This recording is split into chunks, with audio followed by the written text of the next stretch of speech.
The clinking of forks had lulled us into a comfortable rhythm, a rare peace around the family dinner table, when Grandma Margaret, with a quiet deliberation that belied the storm she was about to unleash, laid down her fork. Her gaze, usually sparkling with gentle mischief, sharpened, fixing directly on me. A hush fell, heavy and expectant, before her voice, clear and cutting as a shard of glass, sliced through the air. Emily, are you still living in the house I bought you? My breath hitched, a knot tightening in my chest. Under the pristine white tablecloth, my hands began to tremble, betraying the sudden, chilling dread that washed over me. I was Emily Carter, 26 years old, and in that instant, a cold certainty settled.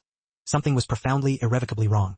I don't have a house, I whispered, the words barely audible, yet they resonated like a gunshot in the sudden silence. Across the table, Mom's carefully constructed smile dissolved, her face crumbling into a mask of panic. Dad, usually so quick with a glib remark, simply stared at his plate, his jaw tight. And Grandma, her face transformed in a way I knew I'd never forget. The initial glint of concern deepened into a fierce, unyielding realization. Then where did my money go? She demanded, her voice losing its initial sharpness, replaced by a quiet, dangerous steel. Grandma's question didn't dissipate into the polite hum of the room. It settled, thick and suffocating, like a sudden drop in temperature. Mom's hand shot out, her fingers fumbling for her napkin, trembling so violently they made the crystal water goblet ring. Dad cleared his throat, a sound too loud, too forced, like a man desperately trying to bury a truth that had already, irrevocably surfaced. The few other guests, distant cousins and family friends, collectively lowered their eyes, choosing the easy sanctuary of silence over the dangerous involvement of acknowledging the unfolding drama. They wished, I imagined, for the moment to simply vanish. But Grandma's eyes remained fixed on me, unwavering. It wasn't accusation I saw there, nor confusion. It was a deep, unsettling concern, a genuine care I hadn't felt directed at me from anyone in years. You should have a home, Emily, she whispered, and this time, her voice cracked, not with the frailties of age, but with the raw, fresh wound of betrayal just beginning to surface. Dad forced a laugh then, a thin, cheap sound that grated on my nerves. Oh, Mother, she misunderstood you, he stammered, his words dismissing me as a simple-minded child incapable of grasping a basic thought. But Grandma's gaze never left mine. She knew I hadn't misunderstood anything. She knew something was profoundly, utterly wrong. Slowly, deliberately, she leaned back in her chair, the almost imperceptible shift of a woman who had just realized she'd been living under a carefully constructed lie. I felt myself shrinking, a familiar, unwelcome sensation. It was the same familiar feeling, the years of being compared, corrected, diminished quietly by their unspoken expectations I had never agreed to. Dad, emboldened by Grandma's momentary silence, pressed on, his voice sharpening with a practiced paternal disapproval. Emily struggles because she overspends, he declared, painting me as irresponsible. She isn't ready for property. Mom nodded immediately, a quick, almost robotic affirmation. We were protecting your investment, Mother, she chimed in, her voice pitched with false sincerity. She lacks discipline. Their words, meant to deflect, instead cut deeper than any blade, igniting a silent fury within me. I thought of the perpetually leaking ceiling in my tiny apartment, the constant hum of the dehumidifier, the 2 grueling jobs I juggled to make ends meet, the aching emptiness of my fridge, the wheezing, asthmatic cough of my dying heater. I remembered every saccharine sweet admonition to be grateful, to be patient, to stop wanting more. Grandma's face, which had been a mask of concern, now transformed. A quiet storm gathered in her eyes, elegant and dangerous, like a slow-moving front bringing undeniable change. She turned, her gaze sweeping over them both. Richard, Elaine, she said, her voice soft, yet vibrating with an unspoken power. You told me she moved in. You sent photos. You said she loved it. Dad's eyes dropped to the floor, his face devoid of color. Mom instinctively covered her mouth with her trembling hand. Neither spoke. The silence stretched, thick with their unspoken guilt. Grandma lifted her chin, her voice steady now, and utterly devastating. Where is the home I bought my granddaughter? Because lies always rot from the inside out. Grandma didn't speak again for a long moment, the silence amplifying the weight of her words, making it louder than any shout could have been. I kept my eyes fixed on my plate, unable to meet her gaze, because looking at her meant facing an uncomfortable truth.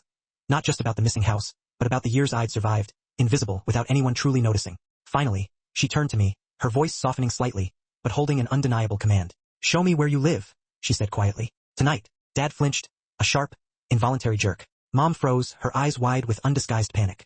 That's unnecessary, Dad snapped, his voice regaining some of its bluster. Her place is perfectly fine. But my chest tightened, a familiar ache, because even fine was a generous embellishment, a lie in itself. Grandma rose slowly, a regal assent. Her silver-tipped cane tapped against the polished hardwood floor, a sharp, insistent sound that sliced through their flimsy excuses. We go now, she stated, her voice imbued with an authority that left no room for argument. And no one stops me. So, I drove home, Grandma seated beside me in the passenger seat. Her breathing was soft, even. Her hands folded neatly in her lap, her eyes observing the blur of passing streetlights. She asked no questions. She offered no lectures. She didn't attempt to fill the heavy silence with false comforts or platitudes. She simply sat with me, a quiet, unwavering presence, and in that moment, it meant more than anything my parents had done for me in years. When we pulled up to my building, she stepped out, her gaze slowly traveling upward. She took in the cracked brick walls, the flickering, broken light above the entrance, the rusted, rickety railing that rattled precariously with the slightest touch. They let you live here, she whispered. And this time, her voice truly trembled. A raw tremor that cracked something open deep inside me. Inside my tiny apartment, I made a futile attempt to conceal the worst of it.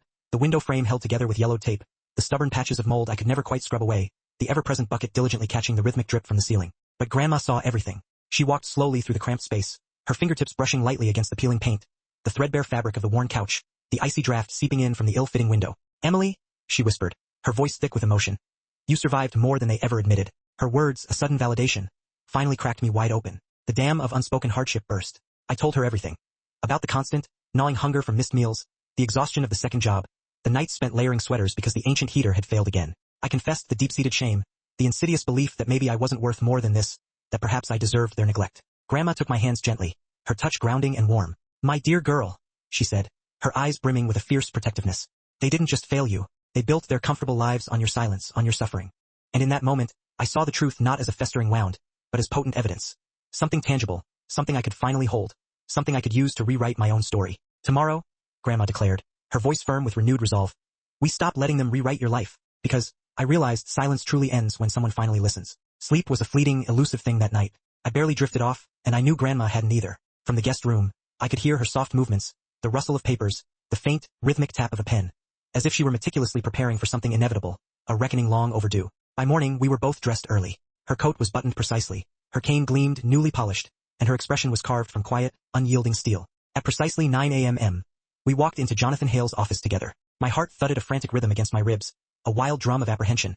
But Grandma's steps never faltered, each tap of her cane a declaration of unwavering purpose. My parents were already inside, perched on the plush leather chairs, looking as though they hadn't slept either. Mom's eyes were red-rimmed and swollen, Dad's jaw locked tight, a rigid line of defiance. Two people meticulously preparing a fortress of excuses, not a single confession. Jonathan, a man of precise movements and an even voice, began immediately. "Let's address the $400,000 transfer." Dad leaned back, affecting an air of weary resignation, letting out a practiced sigh.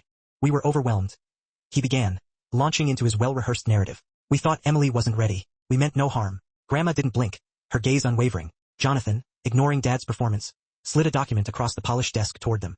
"Then explain the lake house purchase."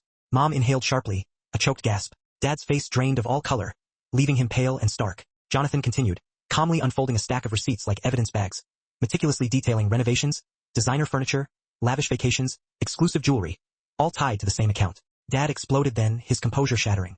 "That money saved this family," he roared, slamming a fist on the armrest. "We used it responsibly, just not how Mother intended." Grandma stood slowly, a silent, powerful assent that instantly stilled the room, drawing all eyes to her. "Richard," she said, her voice dangerously quiet, "you let my granddaughter struggle for rent, forced her to work 2 jobs, while you drank expensive wine on a lakeside deck funded by her stolen future." Dad opened his mouth to protest, but she raised a hand, a single, definitive gesture, and his words died in his throat. "You lied to me," she continued, her voice gaining a low, thrumming intensity. "You lied for years. You built your comfort, your entire luxurious lifestyle, on Emily's hardship."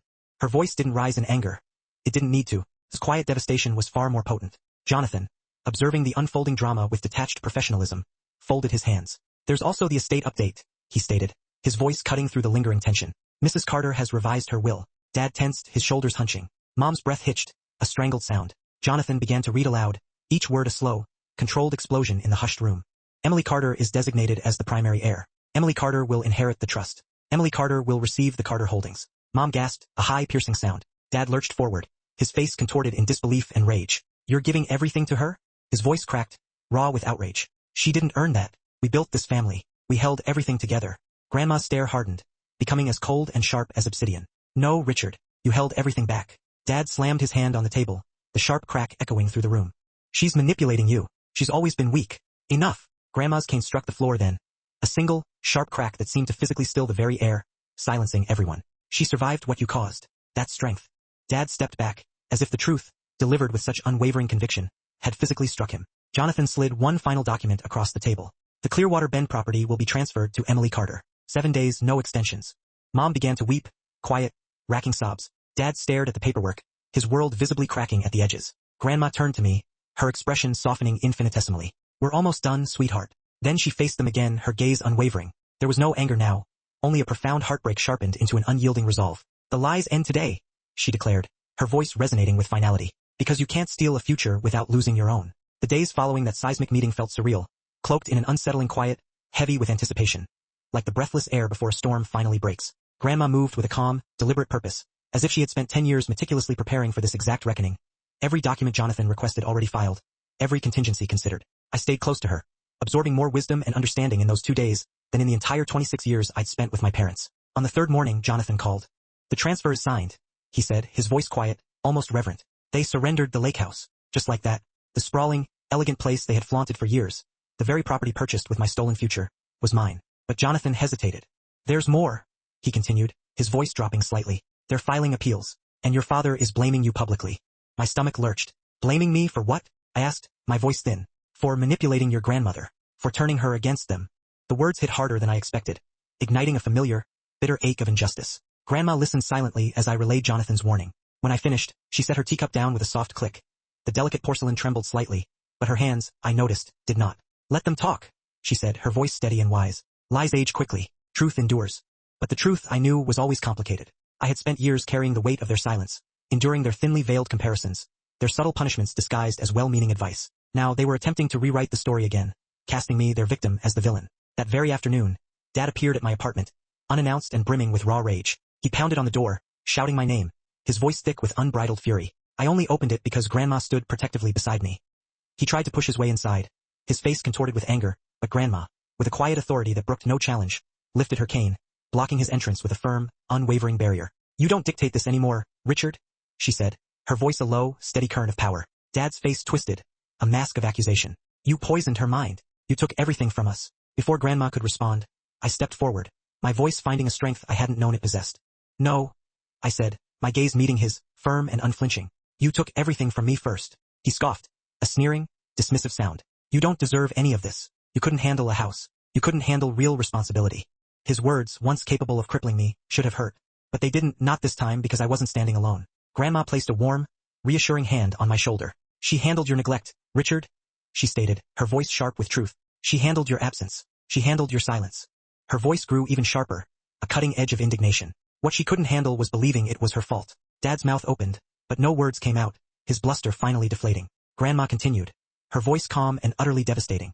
"Your inheritance is gone, Richard. Your control is gone. And the daughter you ignored is no longer yours to diminish." Mom appeared behind him then, her eyes swollen from crying, her voice small and pleading. "Please, Emily, we're family." For years, those words had been a trap, a cage of obligation.